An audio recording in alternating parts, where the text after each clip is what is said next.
Immigration consultants ਕਰਨਗੇ ਤੁਹਾਡੀ ਹਰ ਇੱਕ ਵੀਜ਼ਾ ਰਿਲੇਟਡ ਪ੍ਰੋਬਲਮ ਦਾ solution. College admissions, student visas, course change, AT appeals, RSMS visas, US visitor visa, Canada immigration ਅਤੇ ਇਸ ਤੋਂ ਇਲਾਵਾ ਹੋਰ ਵੀ ਬਹੁਤ ਸਾਰੀਆਂ ਸਰਵਿਸਿਜ਼ ਪ੍ਰੋਵਾਈਡ ਕਰਦੇ ਨੇ ਬਾਂਸਲ ਇਮੀਗ੍ਰੇਸ਼ਨ ਕੰਸਲਟੈਂਟਸ। ਅੱਜ ਹੀ ਕਾਲ ਕਰੋ 0406 660 960 ਤੇ ਔਰ visit Suite 701 Level 7 343 Little Collins Street, Melbourne। Email ਕਰੋ ਆਪਣੀ ਕੁਐਰੀ info@bansalimmigration.com.au ਤੇ।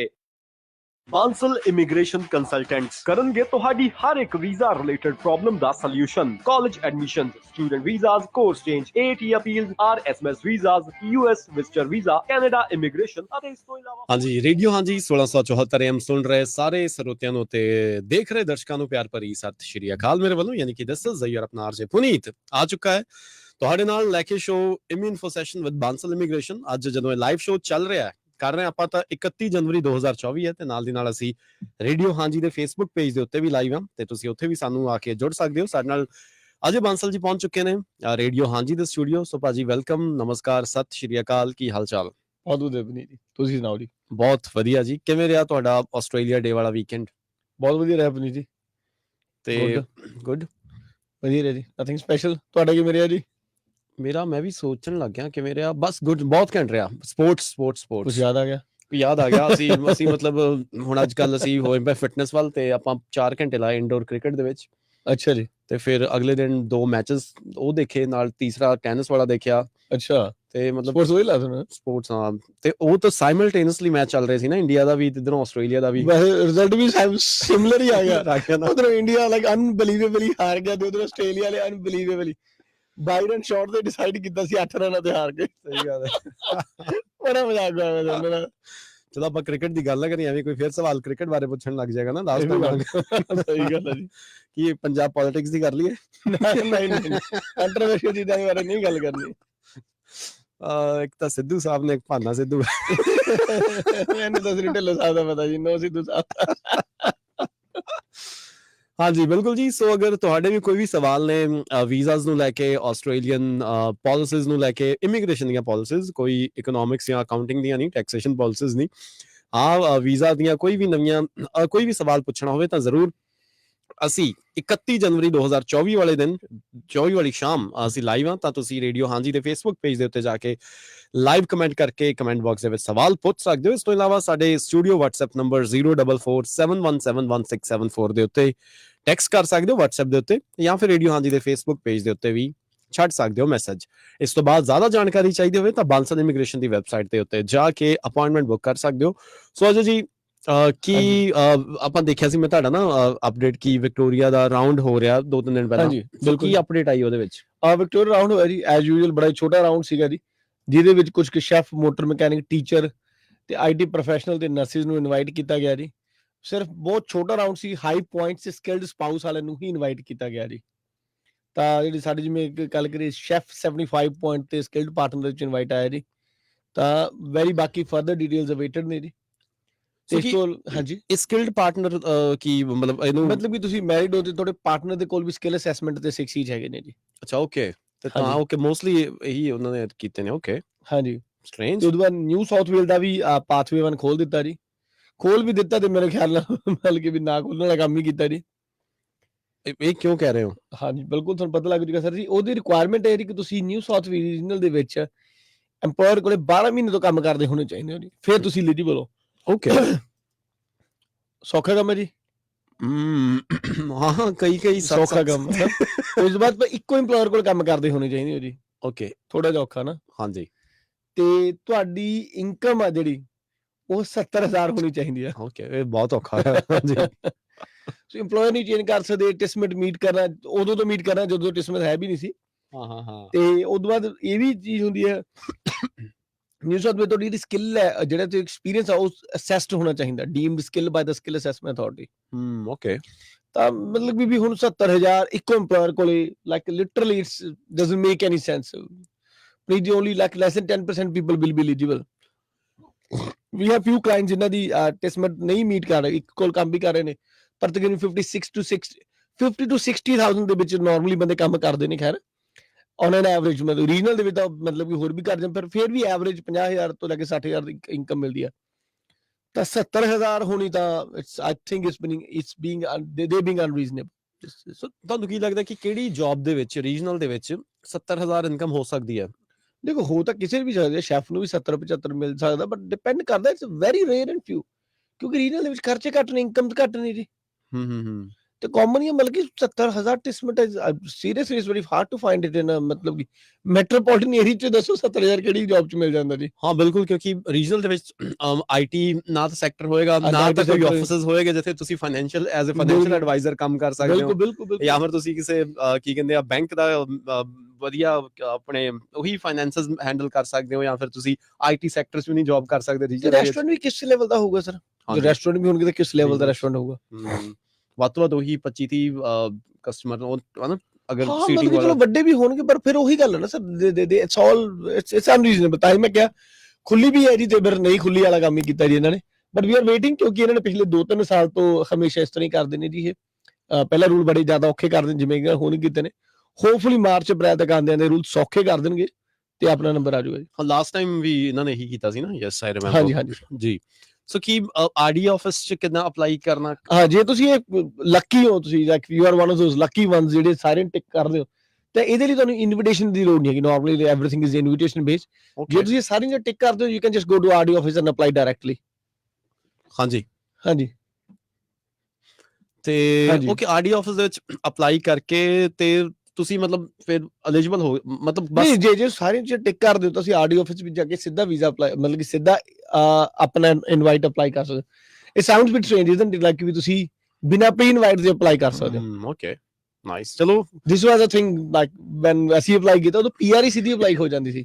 ਹਾਂਜੀ tick all the boxes, you can just straight away apply, ਹਾਂ ਜਿਹੜੀ ਕਿ ਹੁਣ ਸੋਨੀ ਬੜੀ ਰੇਅਰ ਲੱਗਦੀ ਹੈ ਨਾ। ਜੀ ਡੈਫੀਨਿਟਲੀ। ਹੁਣ ਤਾਂ ਕਿੰਨਾ ਕੁਝ ਕਰੋ, ਜਿਵੇਂ ਇੰਡੀਆ ਦੇ ਵਿੱਚ ਵੀ ਹੁੰਦਾ ਨਾ, ਪਹਿਲਾਂ ਅਗਰ ਕੋਈ ਕਾਲਜ ਐਡਮਿਸ਼ਨ ਲੈਂਦਾ ਨਾ, ਕਿਤੇ ਬੈਚਲਰਸ ਕਰਦਾ, ਬਾਅਦ ਦੇ ਵਿੱਚ ਉਹਨੂੰ ਇਹ ਹੁੰਦਾ ਕਿ ਹੁਣ ਪਲੇਸਮੈਂਟ ਲਈ ਕੰਪਨੀ ਆਏਗੀ, ਤੇ ਜਿਹੜੇ +2 ਦਾ ਐਗਜ਼ਾਮ ਦਿੱਤਾ ਨਾ, ਫਿਰ 3 ਸਾਲ ਬੈਚਲਰਸ ਦੇ ਐਗਜ਼ਾਮ ਦੇ ਕੇ ਬੈਚਲਰਸ ਪਾਸ ਕੀਤੀ ਆ, ਫਿਰ ਬਾਅਦ ਵਿੱਚ ਜਦੋਂ ਪਲੇਸਮੈਂਟ ਲਈ ਕੰਪਨੀ ਆਏਗੀ, ਉਹਨਾਂ ਦਾ ਵੀ ਟੈਸਟ ਪਾਸ ਕਰਨਾ ਆ, ਤੇ ਉਸ ਤੋਂ ਬਾਅਦ ਫਿਰ ਉਹ ਦੱਸਣਗੇ ਤੁਹਾਨੂੰ ਕਿੰਨੇ ਕੁ ਪੈਸੇ ਦੇ ਉੱਤੇ ਅਸੀਂ ਲੈ ਕੇ ਜਾਣਾ ਨਾਲ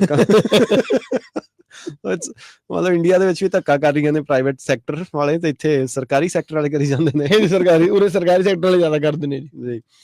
ਸੋ ਇਸ ਤੋਂ ਬਾਅਦ ਇਹ ਵੀ ਸੁਣਨ ਦੇ ਵਿੱਚ ਆਇਆ ਕਿ ਪ੍ਰੋਟੈਕਸ਼ਨ ਵੀਜ਼ਾ ਫਾਈਲਸ ਨੇ ਉਹ ਓਪਨ ਹੋ ਰਹੀਆਂ ਨੇ ਹੁਣ ਅੱਜ ਕੱਲ ਬਹੁਤ ਛੇਤੀ। ਹਾਂਜੀ ਥੋੜਾ ਜਿਹਾ ਗਵਰਨਮੈਂਟ ਨੇ ਕਿਉਂਕਿ ਫੰਡਿੰਗ ਕੀਤੀ ਜੀ, 50 ਮਿਲੀਅਨ ਦਿੱਤਾ ਪ੍ਰੋਟੈਕਸ਼ਨ ਵੀਜ਼ਾ ਨੂੰ ਜਲਦੀ ਕਰਨ ਲਈ, ਤਾਂ ਡੈਫੀਨਿਟਲੀ ਥੋੜੀ ਜਿਹਾ ਫਰਕ ਪਿਆ ਜੀ ਅੱਗੇ ਨਾਲ, ਪਰ ਫਾਈਲਾਂ ਵੀ ਬੜੀਆਂ ਲੌਂਚ ਹੋ ਰਹੀਆਂ ਨੇ ਜੀ। ਤਾਂ ਥੋੜੇ ਜਿਹਾ ਆਪਣੇ ਕੋਲ ਸਟੈਟ ਨੇ ਹਾਂਜੀ ਦਸੰਬਰ 2023 ਤੇ ਅਪ੍ਰੈਲ 2023 ਦੇ ਵਿੱਚ, ਤੇ ਅਪ੍ਰੈਲ ਦੇ ਵਿੱਚ 2023 ਚ 1475 ਪ੍ਰੋਟੈਕਸ਼ਨ ਫਾਈਲਾਂ ਲੌਂਚ ਹੋਈਆਂ ਸੀਗੀਆਂ ਜੀ, ਤੇ ਦਸੰਬਰ ਦੇ ਵਿੱਚ 1942, ਤਾਂ ਤਕਰੀਬਨ 25% ਫਾਈਲਾਂ ਵੱਧ ਲੌਂਚ ਹੋਈਆਂ ਨੇ ਦਸੰਬਰ ਦੇ ਵਿੱਚ, ਲਾਸਟ ਈਅਰ ਦੇ ਵਿੱਚ, ਓਕੇ ਲਾਸਟ ਮੰਥ ਦੇ ਵਿੱਚ ਜੀ। ਤੇ ਦਸੰਬਰ ਦੀ ਜੇ ਆਪਾਂ ਗੱਲ ਕਰੀਏ, ਜਿਹੜੇ ਸਭ ਤੋਂ ਵੱਧ ਲੌਂਚਮੈਂਟ ਨੇ ਜੀ, ਤਾਂ ਉਹ ਕੰਟਰੀ ਵੀਅਤਨਾਮ ਹੈ ਜੀ। ਅੱਛਾ ਜੀ ਓਕੇ। ਹਾਂਜੀ ਵੀਅਤਨਾਮ ਵਾਲੇ ਸਭ ਤੋਂ ਵੱਧ ਲੌਂਚ ਕੀਤੇ ਨੇ ਜੀ। ਦੂਜੇ ਨੰਬਰ ਤੇ ਚਾਈਨਾ 203 ਬੰਦਿਆਂ ਨੇ ਲੌਂਚ ਕੀਤਾ ਜੀ। ਓਕੇ ਉਸ ਤੋਂ ਬਾਅਦ ਇੰਡੀਆ ਵਾਲੇ ਨੇ 150 ਬੰਦੇ ਨੇ ਜਿਹੜਾ ਪ੍ਰੋਟੈਕਸ਼ਨ ਵੀਜ਼ਾ ਲੌਂਚ ਕੀਤਾ ਜੀ। ਅੱਛਾ ਜੀ। ਵਾਨਾਟੂ ਵਾਲੇ ਨੇ 86 ਤੇ ਫਿਲੀਪੀਨਸ ਵਾਲੇ 82 ਬੰਦੇ ਨੇ ਜਿਨ੍ਹਾਂ ਨੇ ਲੌਂਚ ਕੀਤੇ ਨੇ ਜੀ ਵੀਜ਼ੇ। ਤਾਂ ਤਕਰੀਬਨ ਮੈਜੋਰਟੀ ਵਾਲੀ ਇਹ ਕੰਟਰੀਆਂ ਨੇ ਜੀ। ਉਸ ਤੋਂ ਬਾਅਦ ਹੈਗਾ ਜੀ ਜੇ ਆਪਾਂ ਗੱਲ ਕਰੀਏ 271 ਇੰਡੀਵਿਜੂਅਲ ਪ੍ਰੋਟੈਕਸ਼ਨ ਵੀਜ਼ੇ ਜਿਹੜੇ ਗ੍ਰਾਂਟ ਹੋਏ ਨੇ ਜੀ। ਜਿਹੜੇ ਸਭ ਤੋਂ ਵੱਧ ਗ੍ਰਾਂਟ ਹੋਏ ਨੇ ਮਿਆਂਮਾਰ ਦੇ ਬੰਦਿਆਂ ਨੂੰ ਇਹਨਾਂ ਨੇ ਗ੍ਰਾਂਟ ਕੀਤੇ ਨੇ, ਤੇ ਲੀਬੀਆ ਵਾਲੇ ਨੂੰ ਗ੍ਰਾਂਟ ਕੀਤੇ ਨੇ ਜੀ। Okay if you R citizen of Myanmar ਜਾਂ ਲੀਬੀਆ ਦੇ ਹੋ ਤਾਂ ਤੁਹਾਡੇ ਪ੍ਰੋਟੈਕਸ਼ਨ ਵੀਜ਼ਾ ਗ੍ਰਾਂਟ ਹੁੰਦੇ ਵੈਰੀ ਹਾਈ ਚਾਂਸ ਨੇ। ਮਿਆਂਮਾਰ ਦੇ ਵਿੱਚ ਪਿਛਲੇ ਕਾਫੀ ਸਾਲ ਤੋਂ ਚੱਲ ਰਿਹਾ ਸੀ ਨਾ ਕਨਫਲਿਕਟ, ਆਰਮੀ ਦਾ ਦੇ ਬੀਇੰਗ ਨਾ। ਰਿਪਰੈਸਿਵ ਸਟੇਟ ਤੋਂ। ਹਾਂਜੀ ਤੇ ਸਿਰਫ 3% ਇੰਡੀਅਨ ਬੰਦਿਆਂ ਨੂੰ ਗ੍ਰਾਂਟ ਹੋਏ ਨੇ ਜੀ, ਤੇ 70 to 18% ਚਾਈਨਾ ਵਾਲਿਆਂ ਨੂੰ ਗ੍ਰਾਂਟ ਹੋਏ ਨੇ ਪ੍ਰੋਟੈਕਸ਼ਨ ਵੀਜ਼ੇ ਜੀ। ਓਕੇ ਹਾਂਜੀ ਤੇ ਜਿਹੜੇ ਬੇਸਿਕਲੀ ਆਪਾਂ ਨੌਨ ਵਿਗਲੇ ਸਭ ਤੋਂ ਘੱਟ ਗ੍ਰਾਂਟ ਵਾਲੀਆਂ ਕੰਟਰੀਆਂ ਚਾਈਨਾ ਤੇ ਇੰਡੀਆ ਹੀ ਨੇ ਜੀ, ਜਿਨ੍ਹਾਂ ਨੂੰ ਗ੍ਰਾਂਟ ਨਹੀਂ ਹੁੰਦੇ।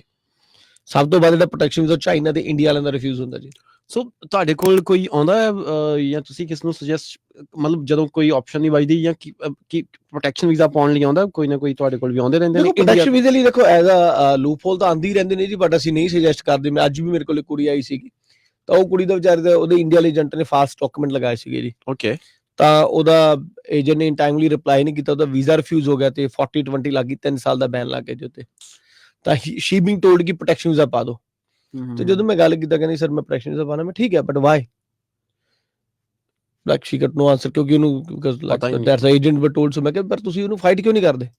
ਕਿ ਪ੍ਰੋਟੈਕਸ਼ਨ ਵੀਜ਼ਾ ਜਦੋਂ ਮਰਜ਼ੀ ਪਾ ਲਓ, ਤੁਸੀਂ 80 ਲੌਂਚ ਕਰੋ, at least you will have some chance to win the case. ਤੇ ਤੁਸੀਂ ਠੀਕ ਹੈ 3 ਸਾਲ ਲਈ ਬੈਨ ਜ਼ਰੂਰ ਹੋਗੇ ਤੁਸੀਂ, but still you can travel, you can bring your parents and you can work, you can study and still ਜੇ ਨਹੀਂ ਵੀ 80 ਦਿੱਤੇ ਦੇ still after 3 years you be able to apply some sort of PR onshore or maybe offshore, because bridging visa you will retain travel rights. ਤਾਂ protection visa ਕਿਉਂ? Then she was like, oh nobody told me this, ਹੈ ਨਾ, ਮਤਲਬ ਕਿ misguided ਵੀ ਬੜੇ ਹੋ ਜਾਂਦੇ ਨੇ ਜੀ। protection visa my opinion is a dead end road, is one way street ਤੇ ਜਦੋਂ ਤੁਸੀਂ ਰਸਤੇ ਦੇ ਉੱਤੇ ਪੈ ਗਏ that's end of it, you like you cannot turn, you can make U-turn, cannot turn left or right, ਤੁਸੀਂ ਬਸ ਉਹ ਰਸਤੇ ਚੱਲਦੇ ਜਾਂਦੇ ਹੋ unless until you are lucky enough to secure your PR, otherwise you be dead end and ਉਸ ਤੋਂ ਬਾਅਦ like ਛਾਤੇ illegal ਹੋ ਜਾਓਗੇ, ਵਾਪਸ ਜਾਣਾ ਪਊਗਾ। ਸੋ ਪ੍ਰੋਟੈਕਸ਼ਨ ਵੀਜ਼ਾ ਜਦੋਂ ਗ੍ਰਾਂਟ ਹੋ ਜਾਂਦਾ ਉਹਦਾ ਮਤਲਬ ਇਹ ਹੁੰਦਾ ਕਿ you are PR permanent residency. Protection ਜੇ ਗ੍ਰਾਂਟ ਹੋ ਗਿਆ which is like ਜਿਵੇਂ ਆਪਾਂ ਸਟੈਟਸ ਦੀ ਗੱਲ ਹੀ ਕੀਤੀ ਹੈ, ਇੰਡੀਆ ਦੇ ਸਿਰਫ 3% ਨੇ ਇਹਦੀ, ਤਾਂ if protection is granted then it's like a PR, like ਤੁਹਾਡੀ ਤੇ ਮੇਰੀ PR ਵਰਗੀ PR ਹੈ ਜੀ। ਜੀ ਸੋ ਅਗਰ ਇੰਡੀਆ ਦੀ ਹੀ ਗੱਲਬਾਤ ਕਰੀਏ, so is it easy to prove ਕਿ ਉੱਥੇ ਨੂੰ ਖਤਰਾ ਆ? ਆਈ ਡੋਨਟ ਨੋ ਕਿ ਮੈਂ ਜਦੋਂ ਤੱਕ ਸੁਣਿਆ ਨਾ ਆਪਣਾ ਅਮਰੀਕਾ ਬਾਰੇ ਸੁਣਦੇ ਹੁੰਦੇ ਆ, ਜਦੋਂ ਚਲ ਜਾਂਦੇ ਨੇ ਨਾ ਡੰਕੀ ਲਾ ਕੇ, ਤਾਂ ਉਸ ਤੋਂ ਬਾਅਦ ਫਿਰ ਉਹ ਪ੍ਰੋਟੈਕਸ਼ਨ ਵੀਜ਼ਾ ਉੱਥੇ ਵੀ ਪਾਉਣਾ ਹੁੰਦਾ ਨਾ, ਬਿਲਕੁਲ ਸਹੀ ਗੱਲ ਹੈ, ਪ੍ਰੂਵ ਕਰਨਾ ਹੁੰਦਾ ਕਿ ਮੈਨੂੰ ਖਤਰਾ, ਮੇਰੇ ਉੱਤੇ ਇੰਨੇ ਕੇਸ ਚੱਲਦੇ ਨੇ ਇੰਡੀਆ ਦੇ ਵਿੱਚ, ਕੇਸ ਨਹੀਂ ਚੱਲਦੇ ਮੈਨੂੰ ਜੋ ਵੀ ਹੈ। ਸੋ ਇੱਥੇ ਵੀ ਸੇਮ ਸਿਨੈਰੀਓਜ਼ ਨੇ। ਦੇਖੋ ਜੀ you can prove like you have a ਖਤਰਾ, but India is a civilized country. Australia ਦੀ ਜਿਹੜੀ intelligence report ਆ ਜਿਹੜੀ ਜਿਹਦੇ ਵਿੱਚ ਡਿਸਾਈਡ ਕਰਦੇ ਨੇ, they already knew it's easier for the women, like a woman at risk ਕਿ ਤੁਹਾਡਾ ਹਸਬੈਂਡ ਨਾਲ ਕੋਈ ਚੱਕਰ ਆ, like in-laws were very strong, so it's very risky, domestic violence ਹੋ ਰਹੀ ਤੁਹਾਡੇ ਨਾਲ ਉੱਥੇ ਰਿਸਕ ਹੋ ਸਕਦਾ ਨਾ ਤੁਹਾਡੀ ਲਾਈਫ ਨੂੰ, ਮਤਲਬ ਕਿ being a woman and a child is a little bit easier to prove, but ਮੇਲ ਆਪਣੇ ਵਰਗੇ ਹੱਟੇ ਕੱਟੇ ਲਈ ਤਾਂ ਨਹੀਂ, like literally, ਕਿਉਂਕਿ at the end of the day you can go and live in any part of India. ਜੇ ਪੰਜਾਬ 'ਚ ਖਤਰਾ, you can go and live in Bengal, Meghalaya, Kerala, you can even go and live in Nepal, like ਆਪਣਾ passport ਦੀ ਵੀ ਲੋੜ ਨਹੀਂ ਹੈਗੀ। ਤਾਂ it's civilized, it's not like ਕੋਈ ਜੰਗਲ ਰਾਜ ਨਹੀਂ ਹੈਗਾ ਉੱਥੇ। there are police, there are courts and everything, so it's going to be very hard to prove. ਮੈਂ ਸੁਣਿਆ ਸੀ ਕਿਤੇ ਕਿ ਉਹ ਵੀ ਬਹੁਤ ਸਾਰੇ ਟਰਾਈ ਕਰਦੇ ਹੁੰਦੇ ਨਾ ਕਿ ਕੋਈ ਕਹਿ ਦਿੰਦਾ ਕਿ ਅਸੀਂ LGBT ਕਮਿਊਨਿਟੀ ਨੂੰ ਬਿਲੋਂਗ ਕਰਦੇ, ਤਾਂ ਉੱਥੇ ਸਾਡੀ ਨਹੀਂ ਹੈਗੀ ਕੇਅਰ, ਤੇ ਤਾਂ ਕਰਕੇ ਕੋਈ ਗੇ ਹੈ ਤੇ ਕੋਈ ਲੈਸਬੀਅਨ ਹੈ, ਤਾਂ ਕਰਕੇ ਤੁਸੀਂ I rarely deal with these. No, we do come across, but rarely deal with those kind of cases, ਕਿਉਂਕਿ still India still is a free country ਭਾਜੀ। ਹਾਂ ਉੱਥੇ ਤਾਂ still ਉੱਥੇ police law everything ਹੈ, ਠੀਕ ਹੈ, you been looked at weirdly, ਮਤਲਬ ਕਿ that's about it, but the actual harm I think it's going to be really ਕਿਉਂਕਿ the threshold is very high to prove ਭਾਜੀ। it's going to be very high to prove the threshold ਵੀ ਤੁਹਾਨੂੰ actually real harm that you been be, unless until you belong to a particular sect or something like that, it's very hard to prove. I rarely deal with these kind of cases. ਜੀ ਸੋ ਨਾਲ ਦੀ ਨਾਲ ਤੁਸੀਂ ਵੀ ਆਪਣੇ ਸਵਾਲ ਜਿਹੜੇ ਉਹ ਪੁੱਛ ਸਕਦੇ ਹੋ ਜੀ ਕਮੈਂਟ ਕਰਕੇ, ਔਰ ਬਹੁਤ ਸਾਰੇ ਸਵਾਲ ਆਉਣ ਵੀ ਲੱਗ ਗਏ ਨੇ। ਸੋ ਪਹਿਲਾਂ ਆਪਾਂ ਅਪਡੇਟ ਦੀ ਗੱਲਬਾਤ ਕਰ ਰਹੇ ਹਾਂ, ਤੇ ਉਸ ਤੋਂ ਬਾਅਦ ਆਪਾਂ ਕਿਉਂਕਿ PR ਦਾ ਇੱਕ ਰਸਤਾ, ਇਹ ਸਾਡਾ ਇਹਦਾ ਟੌਪਿਕ ਹੈ, ਕਿਹੜਾ ਰਸਤਾ ਹੈ ਉਹਦੇ ਬਾਰੇ ਵੀ ਗੱਲਬਾਤ ਕਰਾਂਗੇ। ਸੋ ਇੱਕ ਇਹ ਵੀ ਕਾਫੀ ਜ਼ਿਆਦਾ ਨਿਊਜ਼ ਕੱਲ ਪਰਸੋਂ ਦੀ ਚੱਲ ਰਹੀ ਹੈ, ਔਰ ਕੈਨੇਡਾ ਬਾਰੇ ਕਿ ਕੈਨੇਡਾ ਨੇ ਹੁਣ ਸਟੂਡੈਂਟ ਵੀਜ਼ਾ ਦੇ ਉੱਤੇ ਰੋਕ ਲਾ ਦਿੱਤੀ 2 ਸਾਲ ਦੀ। ਆਈ ਥਿੰਕ ਕੀ ਚੱਕਰ ਹੈ? ਬਸ ਸਰ ਸਿਮਿਲਰ ਚੀਜ਼ਾਂ ਜਿਹੜੀਆਂ ਜਿਵੇਂ ਆਪਾਂ ਇੰਡੀਆ ਦੇ ਵਿੱਚ ਆਸਟ੍ਰੇਲੀਆ ਵਿੱਚ ਦੇਖ ਰਹੇ ਹਾਂ ਜੀ, ਜਿਵੇਂ ਹੁਣ ਉਹਨਾਂ ਨੇ ਵੀ ਬਹੁਤ ਜ਼ਿਆਦਾ ਸਟੂਡੈਂਟ ਦਾ ਗ੍ਰਾਂਟ ਕੀਤਾ ਸੀ, they have a huge number of influx of temporary visa holder, ਤਾਂ ਉਹਦੇ ਵਿੱਚ ਬੇਸਿਕਲੀ ਉਹਨੇ ਕਿਹਾ ਵੀ 35% ਰਿਡਿਊਸ ਕਰ ਰਹੇ ਨੇ ਜੀ, ਤੇ the student visa numbers will be capped as well, ਤੇ ਇਹਦੇ ਕਰਕੇ ਐਡਮਿਸ਼ਨ ਲੈਣੀ ਥੋੜੀ ਜਿਹੀ ਮੁਸ਼ਕਿਲ ਹੋ ਜਾਵੇਗੀ ਜੀ। ਤੇ ਬ੍ਰਿਟਿਸ਼ ਕੋਲੰਬੀਆ ਜਿਹੜਾ ਕਿ ਉਹਦਾ ਪ੍ਰੀਵੀਨੈਂਸ ਆ, ਉਹਨੇ ਤਾਂ ਰੋਕ ਹੀ ਲਾ ਦਿੱਤੀ ਹੈ ਕਿ ਜਿਹੜੇ ਵੀ ਕਾਲਜਿਸ ਉੱਥੇ ਹੈਗੇ ਨੇ ਤਾਂ ਇੰਟਰਨੈਸ਼ਨਲ ਸਟੂਡੈਂਟ ਨੂੰ ਐਡਮਿਸ਼ਨ ਨਹੀਂ ਦੇ ਸਕਦੇ। things are going a little bit difficult for international students. Australia ਦਾ ਵੀਜ਼ਾ ਵੀ ਨਹੀਂ ਲੱਗ ਰਿਹਾ, ਤੁਹਾਨੂੰ ਕੈਨੇਡਾ ਵਾਲੇ ਵੀ ਥੋੜੇ ਜਿਹਾ ਹਾਰਡ ਕਰ ਰਹੇ ਨੇ, ਔਰ ਇੰਡੀਆ ਵਾਲੇ ਜਿਹੜੇ ਕਹਿ ਰਹੇ ਨੇ ਜੇ ਬੰਦਾ 4-5 ਸਾਲ ਲਾ ਲੇ ਆਸਟ੍ਰੇਲੀਆ 'ਚ 5 ਕਰੋੜ ਤਾਂ ਦੱਬੀ ਬੈਠਾ ਹੁੰਦਾ ਨਾ ਉਹ। ਬਸ ਤੁਸੀਂ ਆਪਾਂ ਨਾਂ ਨਹੀਂ ਲੈਣਾ ਕਹਿੰਦੇ ਏਜੰਟ ਦਾ, ਉਹਦੀ ਵੀ ਸ਼ਾਰਟ ਪਾਈ ਹੈ। ਨਹੀਂ ਇਹ ਬਸ ਇਹ ਵੀ ਪਾਰਟ ਸੀਗਾ, ਅਜੇ ਵੀ ਸੀ ਅੱਛਾ, ਪਰ ਉਹ ਨਹੀਂ ਮੈਂ ਦੇਖਿਆ। ਪਰ ਹਾਂ ਸੀਰੀਅਸਲੀ ਉਹ ਵੀਡੀਓ ਦੇਖ ਕੇ ਘਰ ਦੇ ਸਾਨੂੰ ਹੋਰ ਗਾਲਾਂ ਕੱਢਦੇ ਨੇ ਨਾ, ਫਿਰ ਕਿੱਥੇ ਉਹਦਾ ਕਰੋੜ ਵੀ ਕਿੱਥੇ ਆ, ਅੱਜ ਛੱਡ ਕਾਕਾ ਇੱਕ ਲੈ ਕੇ ਆ। ਪਰ ਉਹੀ ਗੱਲ ਆ ਨਾ, ਜਿਵੇਂ ਕੋਈ ਡੁੜਕਲਾ ਨਹੀਂ ਹੁੰਦਾ, ਇੱਕ ਬੰਦਾ ਫਰਾਰੀ ਕੋਲ ਖੜਾ ਸਿਗਰਟ ਪੀ ਰਿਹਾ ਹੁੰਦਾ, ਥੋੜੀ ਮੇਰੇ ਵਰਗੇ ਜਾ ਕੇ ਕਹਿੰਦਾ ਵੀ ਸਿਗਰਟ ਪੀ ਰਿਹਾ, ਕਦੋਂ ਤੋਂ ਪੀ ਰਿਹਾ? 18 ਸਾਲ ਤੋਂ ਪੀ ਰਿਹਾ cigarette. Okay very good calculator. ਜੇ ਤੂੰ 18 ਸਾਲ ਤੋਂ ਸਿਗਰਟ ਨਾ ਪੀਂਦਾ, ਕੰਮ ਕਰਦਾ, ਪੈਸੇ ਇਨਵੈਸਟ ਕਰਦਾ, ਤਾਂ ਜਿਹੜੀ ਫਰਾਰੀ ਕੋਲੇ ਖੜਾ ਤੇਰੀ ਆਪਣੀ ਹੋਣੀ ਸੀ। ਅਗਲਾ ਕੰਨ ਤੇ ਅਗਲਾ ਪੁੱਛੇ ਤੁਹਾਡੇ ਕੋਲ ਤੁਸੀਂ ਸਿਗਰਟ, ਕਹਿੰਦਾ ਨਹੀਂ ਪੀਂਦੇ, ਕੰਨ ਤੇ ਮਾਰਦਾ ਇਹ ਤਾਂ ਫਰਾਰੀ ਮੇਰੀ ਹੈ, ਤੇਰੀ ਕਿੱਥੇ ਆ?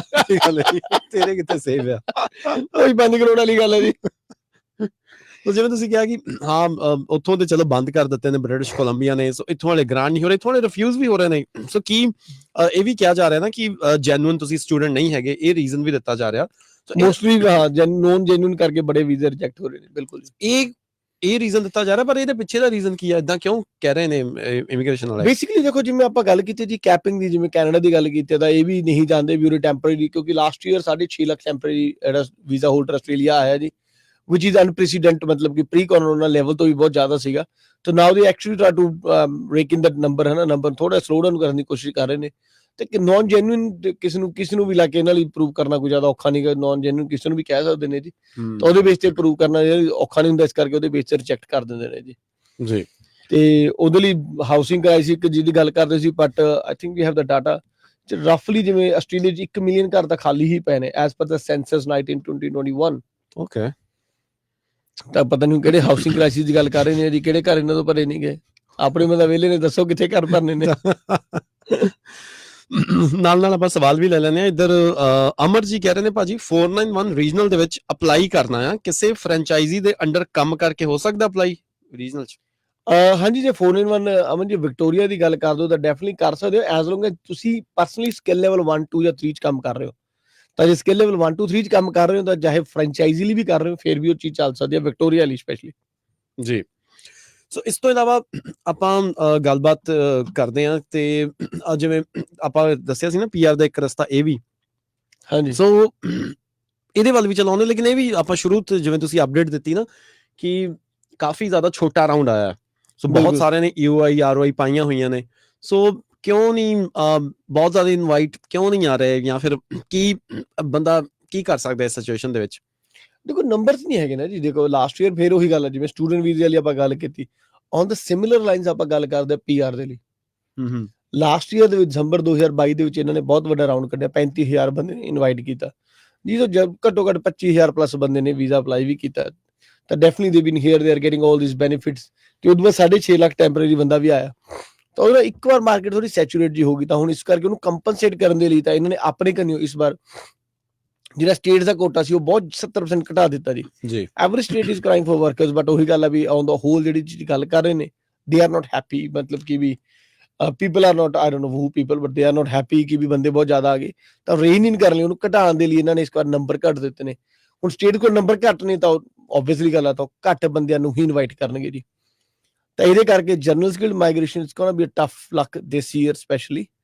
ਆਈ know I am the one ਜਿਹੜੇ ਕਹਿ ਰਹੇ ਸੀ ਵੀ ਅਗਲੇ ਸਾਲ ਸੌਖਾ ਹੋ ਜਾਊਗਾ ਤੇ 2-3 ਸਾਲ ਰਹਿੰਦਾ ਹੀ ਆ, ਬਟ ਨਹੀਂ ਜੀ, ਗਵਰਨਮੈਂਟ ਨੇ ਬੈਕ ਫਲਿਪ ਕਰ ਲਿਆ ਜੀ। ਅਨਫੋਰਚੂਨੇਟਲੀ ਉਹਨਾਂ ਦੀ ਗੱਲ ਨਾਲ ਸਾਨੂੰ ਵੀ ਉਸ ਤਰ੍ਹਾਂ ਹੀ ਸਲਾਹ ਦੇਣੀ ਪੈਣੀ ਆ, ਤੇ ਇਸ ਸਾਲ ਸਾਨੂੰ ਥੋੜਾ ਜਿਹਾ ਔਖਾ ਲੱਗ ਰਿਹਾ ਜੀ। ਤਾਂ ਦੂਸਰਾ ਤਰੀਕਾ ਬਿਲਕੁਲ ਇਹੀ ਹੈ ਜੀ ਕਿ ਤੁਸੀਂ EMPLOYER ਸਪਾਂਸਰ ਵੀਜ਼ਾ ਜੀ, ਜਿਹਦੇ ਪਿੱਛੇ ਗਵਰਨਮੈਂਟ ਥੋੜਾ ਜਿਹਾ ਪਈ ਹੋਈ ਹੈ, ਤੇ ਕਹਿ ਲਓ ਸੌਖਾ ਕਰ ਰਹੀ ਹੈ ਜੀ। 25 ਨਵੰਬਰ 2023 ਨੂੰ ਅਸੀਂ ਆਪਣੇ ਸਰੋਤੇ ਦਰਸ਼ਕਾਂ ਦੇ ਨਾਲ ਗੱਲ ਵੀ ਸਾਂਝੀ ਕੀਤੀ ਸੀ ਕਿ ਇਹਨਾਂ ਨੇ ਜਿਹੜਾ 482 ਵੀਜ਼ੇ ਦੇ STSL ਹੈ, ਉਹਦੇ ਲਈ ਵੀ ਇਹਨਾਂ ਨੇ ਜਿਹੜਾ 1860 ਖੋਲ ਦਿੱਤਾ, ਜਿਹੜਾ ਕਿ PR ਹੈ। ਤਾਂ ਐਜ਼ ਲੌਂਗ ਐਜ਼ ਤੁਹਾਡੇ ਕੋਲ 482 ਵੀਜ਼ਾ ਹੈਗਾ ਕਿਸੇ ਵੀ ਸਟਰੀਮ ਦੇ ਵਿੱਚ, ਤਾਂ ਤੁਸੀਂ 1860 ਪਾ ਕੇ PR ਲੈ ਸਕਦੇ ਹੋ। ਤੇ ਉਸ ਤੋਂ ਇਲਾਵਾ 482 ਦੇ ਰਹਿਣ ਦਾ ਟਾਈਮ ਵੀ 3 ਸਾਲ ਤੋਂ ਘਟਾ ਕੇ 2 ਸਾਲ ਕਰ ਦਿੱਤਾ ਜੀ। ਤਾਂ ਐਜ਼ ਲੌਂਗ ਐਜ਼ ਤੁਹਾਡੇ ਕੋਲ 2 ਸਾਲ ਦਾ ਐਕਸਪੀਰੀਅੰਸ ਆ, ਤੁਸੀਂ ਉਹਦੇ ਤੇ 482 ਵੀਜ਼ਾ ਪਾਸ 2 ਸਾਲ ਦਾ 482 ਪਾ ਸਕਦੇ ਹੋ। ਤੇ ਜਦੋਂ 482 ਦੇ ਉੱਤੇ 2 ਸਾਲ ਕੰਮ ਕਰ ਲੈਂਦੇ ਹੋ ਤਾਂ ਸਿੱਧਾ 1860 ਪਾ ਸਕਦੇ ਹੋ ਜੀ। ਸੋ ਕਿਹੜੇ ਆਕੂਪੇਸ਼ਨ ਨੇ ਜਿਸ ਦੇ ਵਿੱਚ 482 ਵੀਜ਼ਾ ਅਪਲਾਈ ਕਰ ਸਕਦੇ ਹੋ? ਜਿਵੇਂ ਕੋਈ ਅਗਰ ਫੈਕਟਰੀ ਦੇ ਵਿੱਚ ਕੰਮ ਕਰ ਰਿਹਾ, ਕੀ ਉਹ ਵੀ ਕਰ ਸਕਦਾ? ਦੇਖੋ ਜੀ, ਐਵੇਂ ਜਿਹੜੀ 482 ਵੀਜ਼ੇ ਦੀ ਆ 186 ਲਈ ਇਹਨਾਂ ਨੇ ਜ਼ਰੂਰ ਇਹਨਾਂ ਨੇ ਕਿਹਾ ਵੀ ਜੇ ਤੁਹਾਡੇ ਕੋਲ 482 ਵੀਜ਼ਾ ਕਿਸੇ ਵੀ ਆਕੂਪੇਸ਼ਨ ਵਿੱਚ ਆ ਤਾਂ ਤੁਸੀਂ 186 ਵੀਜ਼ਾ ਅਪਲਾਈ ਕਰ ਸਕਦੇ ਹੋ। ਪਰ ਇਹਨਾਂ ਨੇ ਮੇਨ ਡੋਰ 482 ਦੇ ਉੱਤੇ ਹੀ ਲੋਕ ਲਾਤੇ। 482 ਵੀਜ਼ਾ ਕਿਹਨੂੰ ਮਿਲ ਸਕਦਾ ਜੀ? ਤਾਂ 482 ਵੀਜ਼ਾ ਮਿਲ ਸਕਦਾ ਜੇ ਤੁਹਾਡੀ ਆਕੂਪੇਸ਼ਨ MLTSSL ਚ ਹੈ, STSL ਚ ਹੈ ਜਾਂ ROL ਦੇ ਵਿੱਚ ਆ। ਤਾਂ ਕਿਸੇ ਵੀ ਆਕੂਪੇਸ਼ਨ ਲਿਸਟ ਦੇ ਵਿੱਚ ਤੁਹਾਡੀ ਆਕੂਪੇਸ਼ਨ ਹੋਣੀ ਚਾਹੀਦੀ ਆ, ਫਿਰ ਹੀ ਤੁਸੀਂ 482 ਵੀਜ਼ਾ ਅਪਲਾਈ ਕਰ ਸਕਦੇ ਹੋ ਜੀ। ਤਾਂ ਫੈਕਟਰੀ ਦੇ ਵਿੱਚੋਂ ਤੁਸੀਂ ਫੈਕਟਰੀ 'ਚ ਕੀ ਕੰਮ ਕਰਦੇ ਹੋ, ਆਫਿਸ ਮੈਨੇਜਰ ਹੋ, ਐਡਮਿਨ ਹੋ, ਤਾਂ ਉਹਦੇ ਹਿਸਾਬ ਨਾਲ ਤੁਹਾਡੀ ਆਕੂਪੇਸ਼ਨ ਬਣੂਗੀ ਜੀ। ਤੇ ਜੇ ਆਕੂਪੇਸ਼ਨ ਲਿਸਟ ਵਿੱਚ ਹੋਊਗੀ ਫਿਰ ਹੀ ਤੁਸੀਂ 482 ਵੀਜ਼ਾ ਤੇ ਅੱਗੇ 186 ਵੀਜ਼ਾ ਅਪਲਾਈ ਕਰ ਸਕਦੇ ਹੋ। Mostly factory occupation they are in STSL, ਤਾਂ ਸਿੱਧਾ 186 ਤਾਂ ਨਹੀਂ ਪੈਣਾ, ਪਰ 482 ਦੇ ਥਰੂ ਤੁਸੀਂ ਡੈਫੀਨਿਟਲੀ ਹੁਣ PR ਹੋ ਸਕਦੇ ਹੋ ਜੀ। ਤੇ ਨਾਲ ਸਵਾਲ ਵੀ ਆਪਾਂ ਲੈਂਦੇ ਚੱਲਦੇ ਹਾਂ। ਸਵਾਲ ਆਇਆ, ਕਹਿੰਦੇ ਨੇ I am on 482 visa since March 2023. I'm getting better pay options in different company. Can I apply? Can I simply switch my visa or have to do SPS and nomination again? ਦੇਖੋ ਜੀ ਤੁਹਾਨੂੰ better pay option ਮਿਲ ਰਹੀ ਹੈ, you need to talk to the company that they will willing to sponsor you, where they will be inheriting your visa. ਤਾਂ ਪਰ visa ਲੈਣ ਦੇ ਲਈ they gotta have a SBS already, ਜੇ ਉਹਨਾਂ ਕੋਲ ਨਹੀਂ ਹੈਗੀ ਤਾਂ they definitely they have to provide SPS. Once granted is usually for 5 years.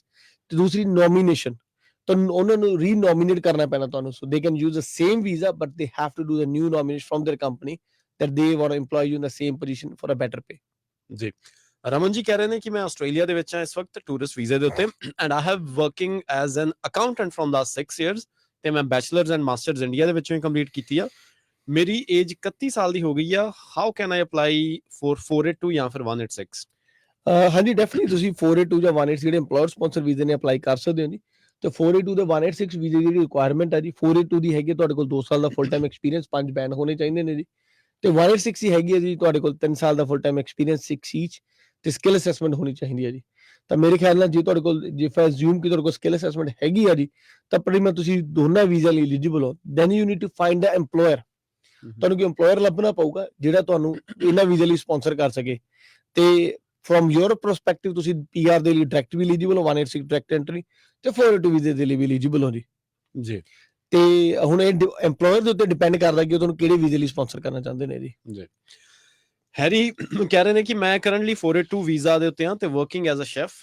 ਮੇਰੇ ਜੋ EMPLOYER ਦੇ ਅੰਡਰ ਹੋਰ ਵੀ EMPLOYEES ਸੇਮ ਪੋਜੀਸ਼ਨ ਦੇ ਉੱਤੇ ਕੰਮ ਕਰ ਰਹੇ ਨੇ ਤੇ ਨਾਲ JRP ਵੀ ਕਰ ਰਹੇ ਨੇ। ਕੀ ਮੇਰੇ ਵੀਜ਼ਾ ਆਊਟਕਮ ਦੇ ਉੱਤੇ ਇਹਦਾ ਇਫੈਕਟ ਪਵੇਗਾ? ਇਹ ਵੀ ਬੜਾ ਕਾਮਨ ਕੁਐਸਚਨ ਪੁੱਛਿਆ ਜਾਂਦਾ ਕਿ ਜਿੱਥੇ ਮੈਂ 482 ਪਰ ਅਪਲਾਈ ਕਰਨਾ ਜਾਂ ਮੈਂ ਕਰ ਰਿਹਾ ਉੱਥੇ ਬੜੇ ਬੱਚੇ ਜੌਬ ਰੈਡੀ ਵੀ ਕਰ ਰਹੇ ਨੇ। ਤਾਂ ਅਸੀਂ ਜੌਬ ਰੈਡੀ ਤੋਂ ਜ਼ਿਆਦਾ ਘਬਰਾਉਣ ਦੀ ਲੋੜ ਨਹੀਂ, ਕਿਉਂਕਿ job ready is kind of a training thing. ਤਾਂ even though their title may say chef or cook, still they will be considered a trainee chef or training cook. ਤਾਂ in I don't think in no way they will threaten your position as long as the restaurant has enough financials to support them or to take them as a employee. They should not be any major issue. ਜੀ ਇਧਰ ਵਿਸ਼ਾਲ ਕੋਚਰ ਜੀ ਕਹਿ ਰਹੇ ਨੇ ਸਤਿ ਸ਼੍ਰੀ ਅਕਾਲ ਜੀ, ਮੇਰੇ ਦੋ ਛੋਟੇ ਜਿਹੇ ਸਵਾਲ ਨੇ। ਓਕੇ, ਅਸੀਂ ਇੱਕ 491 ਦੀ ਐਪਲੀਕੇਸ਼ਨ ਫਾਈਲ ਕੀਤੀ ਹੋਈ ਆ 70 ਪੁਆਇੰਟਸ ਤੇ, 5-6 ਮਹੀਨੇ ਹੋ ਗਏ ਆ, ਉਹ ਕਦੋਂ ਤੱਕ ਆ ਜਾਊਗਾ ਜੀ ਸਰ? ਆਕੂਪੇਸ਼ਨ ਸ਼ੈਫ ਹੈ, ਸਟੇਟ ਸਾਊਥ ਆਸਟ੍ਰੇਲੀਆ। ਪਹਿਲਾਂ ਇਹਦਾ ਦੇ ਦਈਏ। ਨਹੀਂ ਉਹਨਾਂ ਨੇ 491 ਵੀਜ਼ਾ ਅਪਲਾਈ ਕੀਤਾ ਕਿ ROI ਅਪਲਾਈ ਕੀਤੀ ਆ? ਅਸੀਂ 491 ਦੀ ਐਪਲੀਕੇਸ਼ਨ ਫਾਈਲ ਕੀਤੀ ਹੋਈ ਹੈ, 70 ਪੁਆਇੰਟਸ ਨੇ ਤੇ 5-6 ਮਹੀਨੇ ਹੋ ਗਏ। ROI ਲੌਂਚ ਕੀਤੀ ਹੈ। ROI ਦੇਖੋ ਜੀ ਸਾਊਥ ਆਸਟ੍ਰੇਲੀਆ ਥੋੜਾ ਰੈਂਡਮ ਚੱਲ ਰਿਹਾ ਜੀ, ਪਰ ਇਨਵੀਟੇਸ਼ਨ ਥੋੜੇ ਇਰੈਗੂਲਰ ਪਰ ਆ ਰਹੇ ਨੇ। ਤਾਂ ਡੈਫੀਨਿਟਲੀ ਜੇ ਤੁਸੀਂ ਅਪਲਾਈ ਕੀਤੀ ਹੋਈ ਹੈ, ਡੈਫੀਨਿਟਲੀ ਆਈ ਅਸਿਊਮ ਕਿ ਤੁਸੀਂ 30 ਘੰਟੇ ਪਰ ਵੀਕ ਫॉर 6 ਮੰਥ ਵਾਲਾ ਕ੍ਰਾਈਟੇਰੀਆ ਮੀਟ ਕਰ ਰਹੇ ਹੋ, ਤਾਂ you should hear from them soon। ਇਹ ਵੀ ਨਾਲ ਕਹਿ ਰਹੇ ਨੇ ਕਿ ਅਗਰ ਕਹਿੰਦੇ ਮੇਰਾ 482 ਵੀਜ਼ਾ ਨਵੰਬਰ ਚ ਖਤਮ ਹੋ ਜਾਣਾ, ਜੇ ਉਦੋਂ ਤੱਕ ਇਨਵਾਈਟ ਨਹੀਂ ਆਉਂਦਾ ਤਾਂ ਫਿਰ ਕੀ ਹੋਊ? ਜੇ ਤੁਹਾਡਾ 482 ਵੀਜ਼ਾ ਖਤਮ ਹੁੰਦਾ ਤੁਸੀਂ 186 ਵੀ ਅਪਲਾਈ ਕਰ ਸਕਦੇ ਹੋ ਆਈ ਅਸਿਊਮ, ਕਿਉਂਕਿ 485। ਅੱਛਾ 485 ਮਾਈ ਬੈਡ। ਜੇ 485 ਤੁਹਾਡਾ ਨਹੀਂ ਆਉਂਦਾ ਤਾਂ ਫਿਰ ਅਨਫੋਰਚੂਨਟਲੀ ਤੁਹਾਡੇ ਕੋਲ ਇੱਕ ਆਪਸ਼ਨ ਹੈ ਜੀ, ਅੱਜ ਦੀ ਡੇਟ ਤਾਂ ਸਟੂਡੈਂਟ ਵੀਜ਼ਾ ਹੀ ਹੈ ਜੀ, ਜਾਂ ਜਿਹੜੇ ਆਪਾਂ ਵੀਜ਼ੇ ਦੀ ਗੱਲ ਕਰ ਰਹੇ, ਜੇ ਤੁਹਾਡੇ ਕੋਲ ਐਕਸਪੀਰੀਅੰਸ ਐਨਫ ਹੈਗਾ ਤੁਸੀਂ EMPLOYER ਸਪਾਂਸਰ ਵੀਜ਼ੇ ਬਾਰੇ ਵੀ ਸੋਚ ਸਕਦੇ ਹੋ ਜੀ। ਔਰ ਕਹਿ ਰਹੇ ਨੇ has processing Times of 190 changed? Processing ਦੇਖੋ ਵੇਰੀ ਕਰਦੇ ਰਹਿੰਦੇ ਨੇ, ਤਕਰੀਬਨ I will always say 6 to 10 months ਦੇ ਵਿੱਚ 190 ਗ੍ਰਾਂਟ ਹੋ ਰਿਹਾ, ਡਿਪੈਂਡਿੰਗ ਅਪਨ ਯੂਰ ਆਕੂਪੇਸ਼ਨ। ਜੀ ਸਤਨਾਮ ਜੀ ਕਹਿ ਰਹੇ ਨੇ hello sir, visitor visa 600 family sponsored ਭੂਆ ਦੇ ਕਿਡਸ ਅਤੇ ਮਾਮੇ ਦੇ ਕਿਡਸ ਦਾ ਅਪਲਾਈ ਕਰ ਸਕਦੇ ਹਾਂ? I am Australian citizen. ਤੁਸੀਂ ਆਪਣੇ ਕਜ਼ਨਸ ਦਾ ਨਹੀਂ ਕਰ ਸਕਦੇ ਜੀ ਅੰਡਰ ਫੈਮਿਲੀ ਸਪਾਂਸਰ। ਤੁਸੀਂ ਆਪਣੇ ਅੰਕਲ ਆਂਟੀ ਨੀਸ ਜਾਂ ਨੈਫਿਊ ਦਾ ਕਰ ਸਕਦੇ ਹੋ, ਰੀਅਲ ਬ੍ਰਦਰ ਸਿਸਟਰ ਦਾ ਕਰ ਸਕਦੇ ਹੋ, ਸਪਾਊਸ ਜਾਂ ਬੱਚਿਆਂ ਦਾ ਕਰ ਸਕਦੇ ਹੋ ਜੀ, ਬਟ ਤੁਸੀਂ ਸੇਮ ਲੈਵਲ ਤੇ ਕਜ਼ਨਸ ਨੂੰ ਤੁਸੀਂ ਫੈਮਿਲੀ ਸਪਾਂਸਰ ਨਹੀਂ ਕਰ ਸਕਦੇ ਜੀ ਅਨਫੋਰਚੂਨਟਲੀ। ਅੰਕਿਤ ਜੀ ਕਹਿ ਰਹੇ ਨੇ ਕਿ ਮੈਂ 186 ਨੋਮੀਨੇਸ਼ਨ ਅਪਲਾਈ ਕੀਤੀ ਹੋਈ ਆ, ਮੇਰਾ EMPLOYER but now facing financial difficulties, ਤੇ ਕਹਿ ਰਹੇ ਨੇ ਮੈਨੂੰ ਡਾਊਟ ਹੋ ਰਿਹਾ ਕਿ ਬਿਜ਼ਨਸ ਬੰਦ ਹੋ ਜਾਏਗਾ, ਕੀ ਹੁਣ ਮੈਂ ਕਰਾਂ? ਸ਼ੁਡ ਆਈ ਪ੍ਰੋਸੀਡ ਜਾਂ ਫਿਰ ਮੇਰੇ ਪ੍ਰੋਫਾਈਲ ਦੇ ਉੱਤੇ ਇਫੈਕਟ ਕਰੇਗਾ ਕਿ ਮੇਰੀ ਨੋਮੀਨੇਸ਼ਨ ਅਪਰੂਵ ਹੋਏਗੀ ਜਾਂ ਰਿਫਿਊਜ਼? ਜੀ EMPLOYER financial crisis, I think that we really need to understand financial crisis ਹੈਗੇ ਕਿਹੜੇ ਨੇ ਜੀ। there are two types of financial crises, one are the accounting financial crisis, the actual financial crisis। ਅਸੀਂ recently ਇੱਕ 186 approve ਕਰਾਇਆ ਜਿਹਦੇ ਵਿੱਚ EMPLOYER $2 lakh ਘਾਟੇ ਸੀਗਾ ਜੀ, but that was a accounting crisis, ਮਤਲਬ ਕਿ ਅਕਾਊਂਟਿੰਗ ਲਾਸ ਸੀਗਾ, ਕਿਉਂਕਿ they were making profit, but then what they did, they took that profit out and buy another restaurant। ਤਾਂ ਓਵਰਆਲ ਜਿਹੜਾ ਅਕਾਊਂਟਿੰਗ ਪ੍ਰੋਫਿਟ ਸੀ ਉਹ ਬੜਾ ਲੋ ਹੋ ਗਿਆ, ਇਵਨ 2 ਲੱਖ ਮਾਈਨਸ ਚਲਾ ਗਿਆ, ਤੇ ਬਟ ਐਕਚੁਅਲ ਲਾਸ ਨਹੀਂ ਸੀਗਾ, because the money was not taken out or they were not able to make their so it was not ਕਿ ਉਹਨਾਂ ਦਾ ਖਰਚਾ ਨਹੀਂ ਚੱਲ ਰਿਹਾ ਸੀ, but they have reinvested, they have expanded the business। ਤਾਂ ਜਿਹਦਾ ਜੀ ਇਸ ਤਰ੍ਹਾਂ ਦੀ ਚੀਜ਼ ਆ ਕਿ they are going through actual financial crisis then it's gonna be you need to worry but you can't do much anyway. ਹਾਂ, ਪਰ ਜੇਕਰ ਅਕਾਊਂਟਿੰਗ ਆ then it can be easily explained ਕਿ ਵੀ ਕਿਉਂ ਹੈ, ਉਸ ਚੀਜ਼ ਨੂੰ ਕਿਵੇਂ ਫਿਕਸ ਕੀਤਾ ਜਾ ਸਕਦਾ। It's depend upon case to case basis ਜੀ। ਤੇ ਜੇ ਨੋਮੀਨੇਸ਼ਨ ਰਿਫਿਊਜ਼ ਹੁੰਦੀ ਹੈ that's nothing to do with you, that is to with the EMPLOYER anyway. Okay, so ਇੱਧਰ ਆਪਾਂ ਨੂੰ ਲਾਈਵ ਦੇ ਵਿੱਚ ਵੀ ਬਹੁਤ ਸਾਰੇ ਸਵਾਲ ਆ ਰਹੇ ਨੇ, ਉਹ ਵੀ ਆਪਾਂ ਪੁੱਛ ਲੈਂਦੇ ਹਾਂ ਤੇ ਮੈਸੇਜ ਵੱਲ ਫਿਰ ਬਾਅਦ ਦੇ ਵਿੱਚ ਦੁਬਾਰਾ ਜਾਵਾਂਗੇ। ਹਰਪ੍ਰੀਤ ਜੀ ਕਹਿੰਦੇ hello sir, what are chances of ICT security specialist in 189 with 85 points and New South Wales 90 points? Harpreet ji wait ਕਰਨ ਦੀ ਗੱਲ ਹੀ ਹੈ ਜੀ। ਦੇਖੋ ਜਿਵੇਂ ਹੁਣ ਆਪਾਂ ਐਕਚੁਅਲੀ ਅੱਜ ਦਾ ਟੌਪਿਕ ਇਸ ਲੈਣ ਦਾ ਚੂਜ਼ ਕਰਨਾ, ਇਸ ਸਾਡੇ ਕੋਲ ਬਹੁਤ ਜ਼ਿਆਦਾ ਇਨਕੁਆਰੀ ਆ ਰਹੀਆਂ ਨੇ very very similar to yours ਜੀ।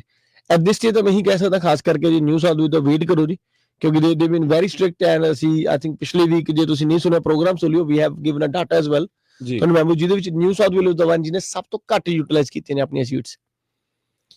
ਤਾਂ ਮੇਰੇ ਖਿਆਲ ਨਾਲ still there is a chance, ਤਾਂ ਮੇਰੇ ਖਿਆਲ ਡਟੇ ਰਹੋ।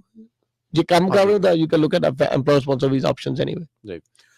ਦੀਪਕ ਜੀ ਕਹਿੰਦੇ ਭਾਜੀ RSMS ਦਾ ਕੀ ਰਿਕੁਆਇਰਮੈਂਟਸ ਹੈ? RSMS ਵੀਜ਼ਾ ਹੈਗਾ ਜੀ 494 ਵੀਜ਼ਾ ਹੁਣ ਬਣ ਚੁੱਕਿਆ ਹੈ। ਤਾਂ ਉਹਦੀ ਰਿਕੁਆਇਰਮੈਂਟਾਂ ਨੇ ਜੀ ਪੜ੍ਹਾਈ ਤੋਂ ਬਾਅਦ 3 ਸਾਲ ਦਾ ਐਕਸਪੀਰੀਅੰਸ, 6 ਸੀਚ ਤੇ skill assessment, pretty much similar to 186. The only reason I will choose 494 over 186 is if we don't have, ਜੇ ਮੇਰੇ section 48 ਬਾਹਰ ਲੱਗਿਆ ਤੇ I have to leave the country, then I use 494, ਜਾਂ ਮੇਰੀ ਆਕੂਪੇਸ਼ਨ ਜਿਹੜੀ ਹੈ STSOL ਲਿਸਟ ਦੇ ਵਿੱਚ ਹੈ ਜਾਂ ROL ਲਿਸਟ ਦੇ ਵਿੱਚ ਹੈ, ਜਿਹਦਾ 186 ਡਾਇਰੈਕਟ ਐਂਟਰੀ ਨਹੀਂ ਪੈ ਸਕਦਾ। ਦੀਪਕ ਕਸ਼ਪ ਜੀ ਕਹਿ ਰਹੇ ਨੇ ਭਾਜੀ ਨਹੀਂ ਇਹ ਤਾਂ ਪੜ੍ਹ ਲਿਆ ਸੀ ਆਪਾਂ। ਦੀਪ ਜੀ ਕਹਿ ਰਹੇ ਨੇ ਕੋਵਿਡ ਵੀਜ਼ੇ ਦੇ ਚਾਰजेस $400 ਨੇ ਜਾਂ 1100? ਜੇ ਕੋਵਿਡ ਦੀ ਐਕਸਟੈਂਸ਼ਨ ਪਾ ਰਹੇ ਹੋ ਡੈਫੀਨਿਟਲੀ $1100 ਨੇ ਜੀ। It's been little bit misleading ਕਿ ਵੀ $400 ਉਹਦੀ ਫੀਸ ਹੈ ਜੀ, ਪਰ ਕਿਉਂਕਿ ਤੁਸੀਂ ਇੱਕ ਵਾਰ ਪਹਿਲਾਂ ਕੋਵਿਡ ਵੀਜ਼ਾ ਹੋਲਡ ਕੀਤਾ ਹੋਇਆ already, so you are been going from one temporary visa to another temporary visa, so there is another subsequent $710 extra ਲੱਗ ਰਹੇ ਨੇ। ਤੇ ਕਿੰਨੇ ਦਿਨ ਹੋਰ ਬਚੇ ਨੇ? ਅੱਜ 31 ਜਨਵਰੀ ਹੈ। ਸਤਿ ਸ੍ਰੀ ਅਕਾਲ ਸਰ, ਡਨ। ਫਿਰ ਅੱਜ ਹੀ ਕਿਉਂ ਪਹੁੰਚ ਰਹੇ ਦੀਪ ਜੀ? ਪਰ ਨਹੀਂ ਅੱਜ ਲਾਸਟ ਦਿਨ ਹੈ ਨਾ ਸ਼ਾਇਦ, ਅੱਜ ਹੀ ਲਾਸਟ ਹੈ, ਬਸ ਖਤਮ ਸਰ ਜੀ, 12 ਵਜੇ ਤੋਂ ਬਾਅਦ ਖਤਮ। ਓਕੇ, ਜਿੰਨਾ ਕੋ ਹੈ ਕੋਵਿਡ ਵੀਜ਼ਾ ਔਰ ਵਧਾਉਣਾ ਚਾਹੁੰਦੇ ਨੇ, ਮਤਲਬ ਇੱਕ ਜਿਹੜਾ ਵਧਣਾ ਸੀ ਨਹੀਂ, ਪਰ ਕਿੰਨੀ ਛੇਤੀ ਇਮੇਜਿਨ ਕਰੋ ਕਿ ਇਸ ਦਾ ਵੀਜ਼ਾ ਮਾਰਚ ਵਿੱਚ ਖਤਮ ਹੋ ਰਿਹਾ ਕੋਵਿਡ ਵੀਜ਼ਾ, ਉਹ ਨਹੀਂ ਬਤਾ ਸਕਦਾ। ਨਹੀਂ 28 ਦਿਨ ਚਾਹੀਦੇ ਨੇ। ਓਕੇ, ਸੋ ਇਕਬਾਲ ਜੀ ਕਹਿ ਰਹੇ ਨੇ ਭਾਜੀ do we need English score like PT or IELTS for sub class 100 visa applicant? ਨਹੀਂ ਜੀ। I have second question, do we need separate declaration form with 888 form? Yes or no, depending upon the case, like you don't need separate more. Mostly we just give statements from the friends and family that may or may not be need for a stat deck. ਜੀ ਜਸਮੀਤ ਸਿੰਘ ਚੱਡਾ ਸਾਹਿਬ ਕਹਿ ਰਹੇ ਨੇ advance diploma of civil construction from RMIT, ਇਹਦਾ ਕੋਈ future ਦੇ ਵਿੱਚ scope ਹੈ? ਇਹਦਾ ਬਹੁਤ ਸਕੋਪ ਹੈ ਜੀ, ਪਰ ਕਰ ਬਹੁਤ ਜ਼ਿਆਦਾ ਰਹੇ ਨੇ ਜੀ। ਐਡਵਾਂਸ ਸਿਵਲ ਕੰਸਟਰਕਸ਼ਨ ਦਾ ਵਧੀਆ ਸਕੋਪ ਆ, ਸਪੈਸ਼ਲੀ ਇਟਸ ਲਿੰਕ ਟੂ ਮਤਲਬ ਕਿ ਕੰਸਟਰਕਸ਼ਨ ਇੰਡਸਟਰੀ ਨਾਲ ਲਿੰਕਡ ਆ, ਤੇ ਆਪਾਂ ਜਿਵੇਂ ਹਾਊਸਿੰਗ ਕ੍ਰਾਈਸਿਸ ਦੀ ਹਰ ਵਾਰ ਗੱਲ ਕਰਦੇ ਆ, ਤਾਂ ਮੇਰੇ ਖਿਆਲ ਨਾਲ it will have a good scope, which is little bit hard to see at this stage ਕਿਉਂਕਿ ਇਨਵੀਟੇਸ਼ਨਸ ਹੀ ਨਹੀਂ ਆ ਰਹੇ।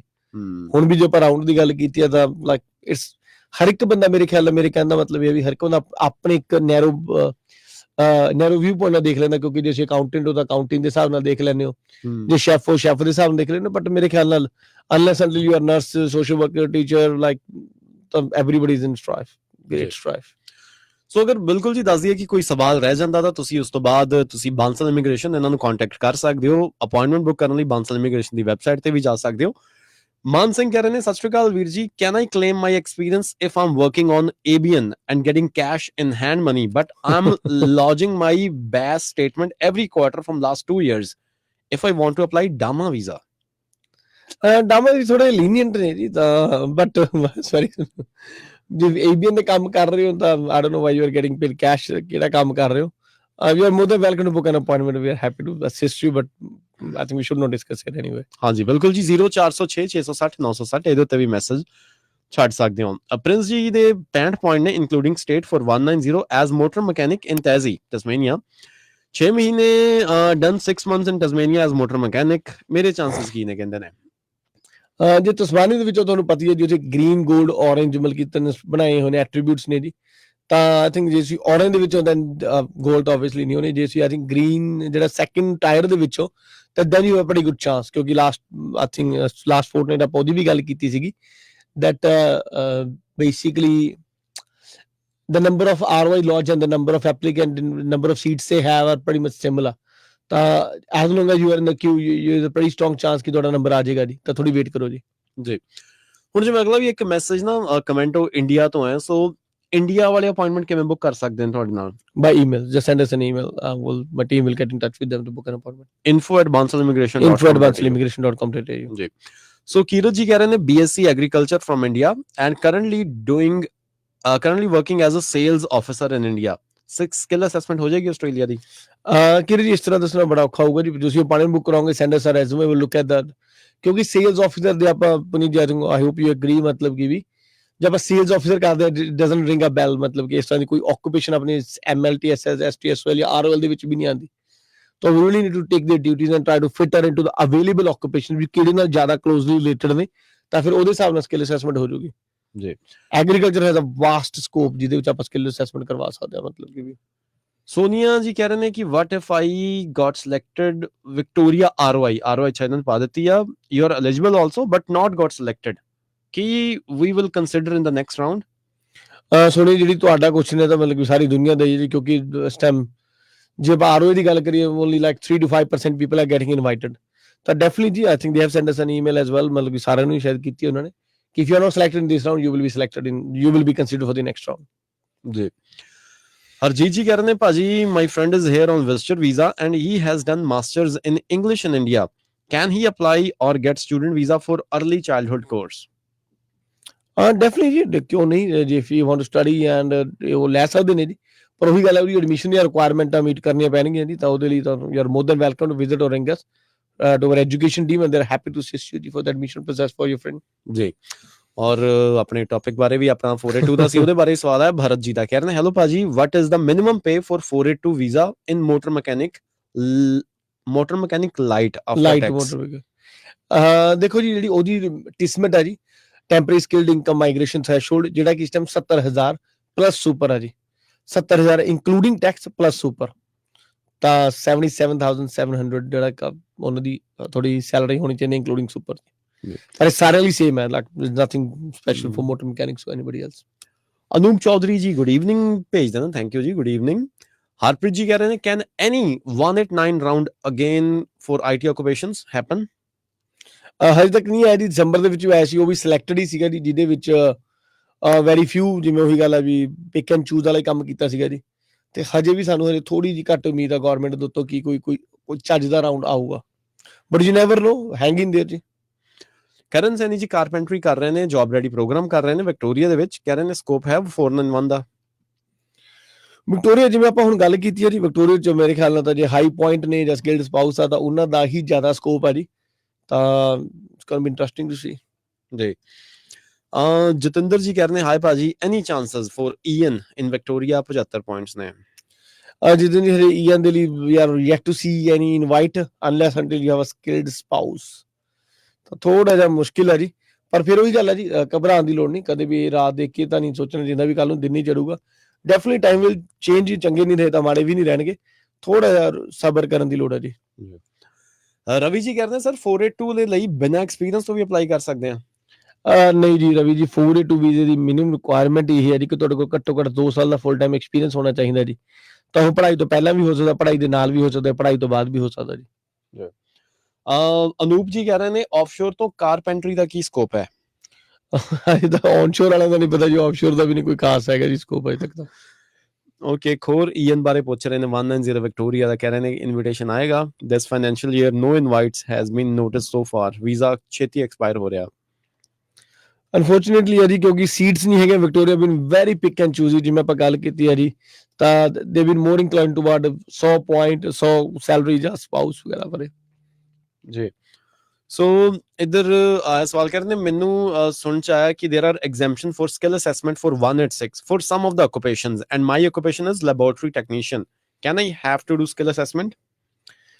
ਜੇ ਆਪਾਂ 186 ਡਾਇਰੈਕਟ ਐਂਟਰੀ ਦੀ ਗੱਲ ਕਰਦੇ ਤਾਂ on record Aam not aware ਕਿ ਤੁਹਾਡੇ ਕੋਲ ਕੋਈ ਇਸ ਤਰ੍ਹਾਂ ਐਗਜ਼ੰਪਸ਼ਨਸ ਹੈਗੀਆਂ ਨੇ ਜੀ 186 ਡਾਇਰੈਕਟ ਐਂਟਰੀ ਲਈ।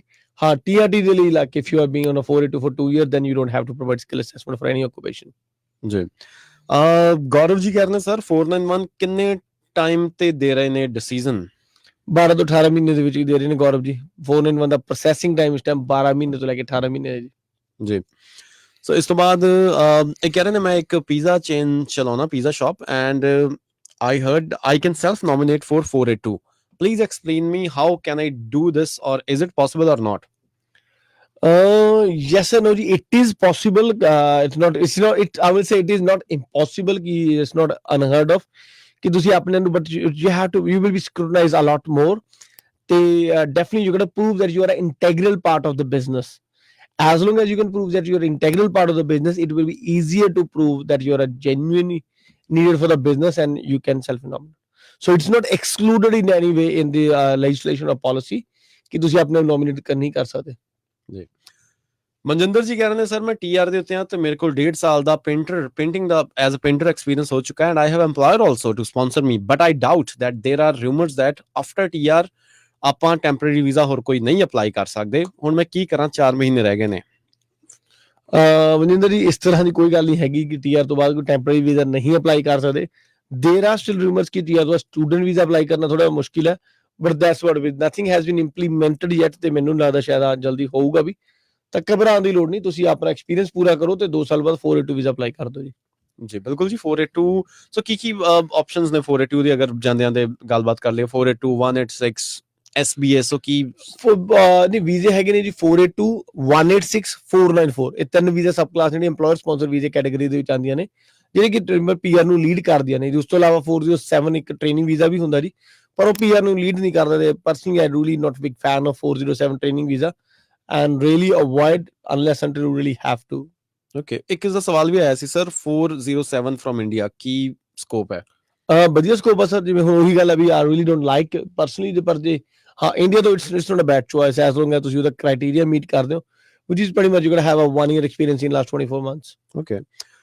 ਚਲੋ ਹੋਰ ਸਵਾਲ ਬਹੁਤ ਸਾਰੇ ਆ ਰਹੇ ਨੇ ਆਪਾਂ ਚਲੋ ਲੈ ਲੈਣੇ ਫਟਾਫਟ ਦੋ ਵੈਸੇ ਸਮਾਂ ਵੀ ਹੋ ਚੁੱਕਾ ਹੈ ਭਰਤ ਜੀ ਕਹਿ ਰਹੇ ਨੇ ਸਰ 887 ਦਾ ਟਾਈਮਲਾਈਨ ਕੀ ਹੈ ਦੀ ਟਾਈਮਲਾਈਨ 888 ਦੀ ਟਾਈਮਲਾਈਨ ਮਹੀਨਾ ਕੀ ਹੈ ਜੀ ਹੁਣ ਤਾਂ it's very fast and very quick ਜੀ ਰਿੰਪੀ ਪੁਰੀ ਜੀ ਕਹਿ ਰਹੇ ਨੇ ਕਿ sir is there any chances for invitation of IT occupation 189 ਜਾਂ ਫਿਰ 190 80 points ਨੇ ਵਿਕਟੋਰੀਆ ਦੇ ਵਿੱਚ or do I really need experience in software engineering for 190 which I already have applied 190 ਦੇ ਲਈ ਤਾਂ ਦੇਖੋ ਜੀ ਇਹੀ ਹੈ ਵੀ ਜਿਸ ਪੁਆਇੰਟ ਨਹੀਂ ਜੇ ਆਪਾਂ if we put the points aside ਤੇ ਤੁਸੀਂ ਵਿਕਟੋਰੀਆ ਦੀ ROI ਦੀ ਐਲੀਜੀਬਿਲਿਟੀ ਮੀਟ ਕਰਨੀ ਹੈ then you must be working skill level 1 2 or 3 so it doesn't have to do anything with the basically ਜੇ ਆਪਾਂ ਗੱਲ ਕਰੀਏ ਵੀ ਤੁਸੀਂ ਆਪਣੀ ਆਕੂਪੇਸ਼ਨ ਕੰਮ ਕਰਦੇ ਹੋ ਕਿ ਨਹੀਂ ਕਰਦੇ as long as you working skill level 1 2 or 3 then it should be fine Harpal ਜੀ ਕਹਿ ਰਹੇ ਨੇ ਹੈਲੋ ਭਾਜੀ after winning 880 491 how long we need to wait for the grant of visa ਕੀ ਇਮੀਗ੍ਰੇਸ਼ਨ ਡਿਪਾਰਟਮੈਂਟ ਫਰਦਰ ਡਾਕੂਮੈਂਟਸ ਲਈ ਵੀ